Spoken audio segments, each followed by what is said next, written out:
Hello guys. सो हम start करते हैं अपना सेशन। आज हमारा जो टॉपिक है वो है राजस्थान की सभ्यता। बेसिकली हम जब बात करते हैं अपने इतिहास के बारे में, तो अब हम इतिहास को हम तीन भागों में हम पढ़ते हैं। पहला जो आता है हमारा प्राग ऐतिहासिक काल। प्राग ऐतिहासिक काल उसे कहा जाता है कि जिसमें हमें कोई भी लिखित साक्ष्य नहीं मिले हैं। हमें सिर्फ वहाँ से कुछ बर्तन या फिर कुछ औजार वगैरह ही हमें मिले हैं, पर हमें लिखित साक्ष्य कोई भी नहीं मिला है। हम उसे प्राग ऐतिहासिक काल में हम रखते हैं। दूसरा आता है आदि ऐतिहासिक काल।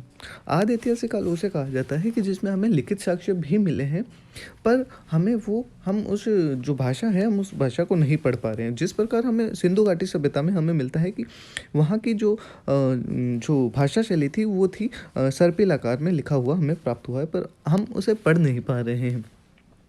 तीसरा आता है ऐतिहासिक काल। ऐतिहासिक काल वो होता है कि जो लिखित साक्ष्य भी मिले हैं पर और हम उसे पढ़ भी सकते हैं, उसे आता है ऐतिहासिक काल, जो हम वर्तमान में हम पढ़ते भी आ रहे हैं अपने इतिहास के तौर पे। अब हम बात करते हैं अपना कालीबंगा सभ्यता से। कालीबंगा सभ्यता जो आदि ऐतिहासिक काल का ही एक उदाहरण है, जिसमें हमें लिखित साक्ष्य, जैसे हम सिंधु घाटी सभ्यता की बात करते हैं तो उसमें लिखित साक्ष्य मिले हैं। सिंधु घाटी सभ्यता का ही एक समानांतर एक कालीबंगा सभ्यता जो हमारे हनुमानगढ़ में विकसित हुई थी। कालीबंगा सभ्यता, एक बात ये भी ध्यान रखना कि कोई भी जो सभ्यता होती है वो किसी ना किसी नदी के किनारे विकसित होती है। अब हम बात करते हैं अपनी कालीबंगा सभ्यता, अपने जो राजस्थान में विकसित हुई थी। कालीबंगा सभ्यता जो है ये हनुमानगढ़ में विकसित हुई थी और ये घग्गर नदी के किनारे हुई थी। अब घग्गर नदी का जो उद्गम स्थान है वो है हिमाचल प्रदेश से उद्गम ये नदी होती है। अब इस घग्गर नदी को मृत नदी भी कहा जाता है।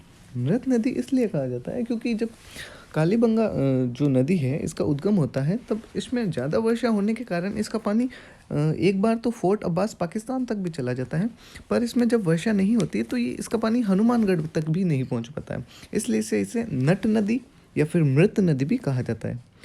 अब इसको सरस्वती नदी भी कहा जाता है। सरस्वती नदी इसलिए कहा जाता है क्योंकि जब हम ऋग्वेद पढ़ते हैं तब ऋग्वेद में अपने इस घग्गर नदी का वर्णन मिलता है। अब इस घग्गर नदी को ऋग्वेद में सरस्वती नदी या नदी तमा कहा गया है, नदियों की जननी कहा गया है। अब हम बात करते हैं कालीबंगा सभ्यता की प्रथम जानकारी किसने दी थी। कालीबंगा सभ्यता की जो प्रथम जानकारी है वो एल पी तेसीत्योरी ने दी थी। अब ये एल पी तेसीत्योरी जी कौन है? एल पी तेसीत्योरी जी उदिनी गांव इटली के थे। ये महाराजा गंगा सिंह के समय में बीकानेर में आए थे और इन्होंने ही सबसे पहले कालीबंगा की जानकारी दी थी। उसके बाद में जब सर्वप्रथम हम इसकी खोजकर्ताओं की बात करें तो सर्वप्रथम खोज जो है अमलानंद घोष जी ने इनकी खोज की थी 1952 में। उसके बाद में 1961 से लेकर 1969 तक बी के लाल और बी के थापड़ ने भी यहाँ पे खोज की थी।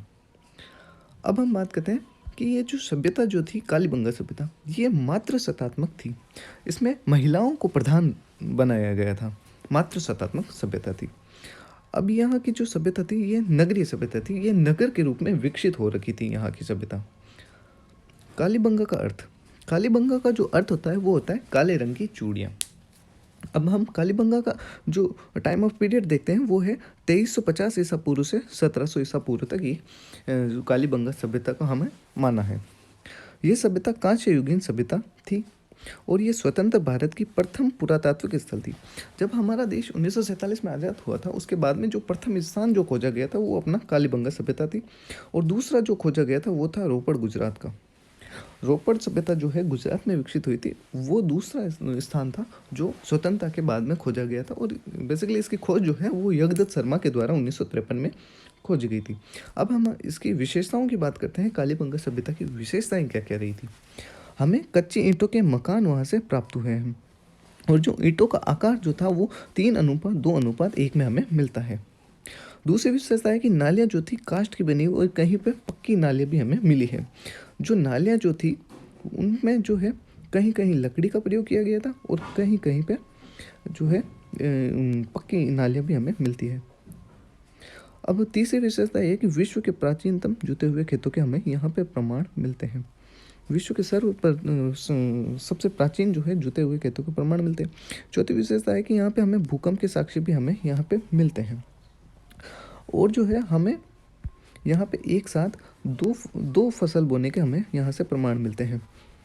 जो एक खेत होता है, ये एक खेत है, इसमें हमें एक साइड गेहूं और एक साइड जौ के बोए हुए के हमें प्रमाण मिलते हैं इस प्रकार।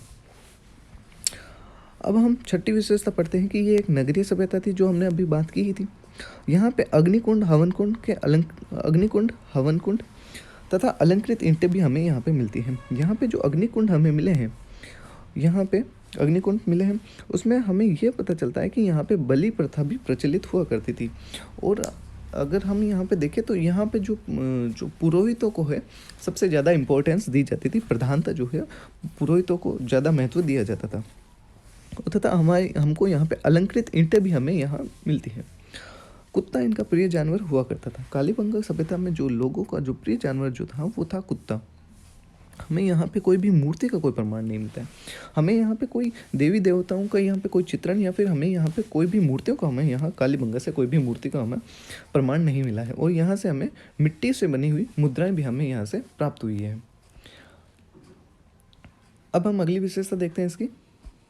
समकोण सड़कें जो हुआ करती थी एक दूसरे को समकोण पे काटती थी। जो ये सड़कें हुआ करती थी ये एक दूसरे को समकोण पे ऐसे काटती थी। ये सड़कें समकोण पे काटती और यहाँ पे ये मकान बने हुए थे, ये मकान बने हुए थे। अब जो ये मकान बने हुए थे इस प्रकार के सड़कों के दोनों साइड में, इस पद्धति को जो कहा जाता है इसे ऑक्सफोर्ड या ग्रिड पद्धति कहा जाता है। मकान बनाने की शैली को रोड पे समकोण पे काट रही है एक तरफ और दूसरी साइड में जो मकान बने हुए हैं, इसीलिए इसको ऑक्सफोर्ड पद्धति या फिर ग्रिड पद्धति या फिर चैम्सफोर्ड पद्धति भी कहा जाता है। और ये जो मकान हुआ करते थे इनके दरवाजे ये सामने की तरफ नहीं खुलते थे सड़क से, इस सड़क के पीछे खुलते थे। इस तरह का पीछे कोई भी ऐसा घर नहीं था कि जिनके दरवाजे सड़क के मुंह के खुलते हैं। सब जो दरवाजे थे वो सड़क के पीछे की तरफ खुलते थे। मकान के जो दरवाजे थे वो सड़क के पीछे घर के पीछे की तरफ खुलते थे। कालीबंगा के लोग जो थे वो शव को गाड़ते थे। यहाँ पे जलाने की प्रथा नहीं थी, ये शव को गाड़ते थे। जो हमें यहाँ से जो समाधियाँ मिली है इस प्रकार से कालीबंगा के लोग जो है शव को गाड़ देते। एक कब्र मिली है जहाँ पे समाधि में व्यक्ति का सर उत्तर में और पैर दक्षिण में तथा आभूषण और अनाज के साथ में मिले। देखो कैसे यहाँ पे जो है समाधि थी, समाधि ये व्यक्ति है, इस व्यक्ति का ये पैर, मुख जो है ऊपर की ओर था, पैर जो थे दक्षिण में और सिर जो है उत्तर की ओर रखा हुआ था। और हमें आभूषणों के साथ कोई अलग अलग कब्रें मिली है, जैसे ये एक कब्र हो गई, ये दूसरी कब्र है, तो इसमें इसके साथ में आभूषणों के साथ में भी इनको दफनाया गया है। एक हमें समाधि मिली है कि इंसान के साथ कुत्ते को भी दफनाया गया है, ये एक और समाधि है, इसमें ये था। अब इसके साथ में यहाँ कुत्ते को भी दफन किया हुआ हमें मिलता है। ये है सिंधु घाटी सभ्यता में समाधियों की विशेषता। अब हम बात करते हैं कि हमें यहाँ से स्वास्तिक चिन्ह का भी प्रमाण मिलते हैं। स्वास्तिक चिन्ह जो है ये अपना ये वाला, इसका भी हमें यहाँ सिंधु घाटी सभ्यता में हमें इसका प्रमाण मिलता है। कालीबंगा तथा मेसोपोटामिया दोनों के बेलनाकार बर्तन भी मिले हैं। मेसोपोटामिया की जो सभ्यता थी ये अपने इराक और कुवैत क्षेत्र में ये विकसित हुई थी। तो इन दोनों के समान बेलनाकार बर्तन मिलने का एक ये हमें बात ज्ञात होती है कि ये जो दोनों सभ्यता थी ये एक दूसरे के समकालीन हुआ करती थी। और ये सवाल पूछा हुआ सवाल भी है कि कालीबंगा सभ्यता के समकालीन कौन सी सभ्यता विकसित हुई थी। तो मेसोपोटामिया की जो सभ्यता थी ये कालीबंगा सभ्यता के साथ में विकसित हुई थी। और हमें एक बच्चे के खोपड़ी में 6 छेद के एक हमें खोपड़ी मिलती है जिस बच्चे में 6 छेद, खोपड़ी में 6 छेद हो रखे थे। तो हमें ये भी बात ज्ञात होती है कि भाई जो यहाँ के लोग थे वो शल्य चिकित्सा में भी जानते थे, चिकित्सा क्षेत्र में भी थोड़ा बहुत अपना ज्ञान रखते थे।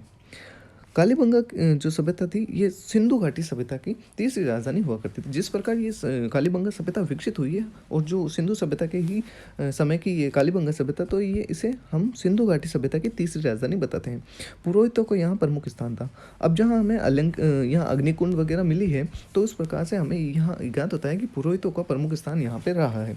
मध्य एशिया के साथ में व्यापारिक संबंध, क्योंकि यहाँ पे सामूहिक तंदूर मिले हैं। जिस प्रकार हमें सामूहिक तंदूर कालीबंगा में मिले हैं उसी प्रकार के हमें मध्य एशिया में भी हमें सामूहिक तंदूर मिलते हैं। तो हमें ये पता लगता है कि कालीबंगा का जो व्यापारिक संबंध था कहीं ना कहीं मध्य एशिया के साथ में भी ये रहा होगा। चलो, तो हमारी ये विशेषता यहीं ख़त्म होती है कालीबंगा की। Thank you.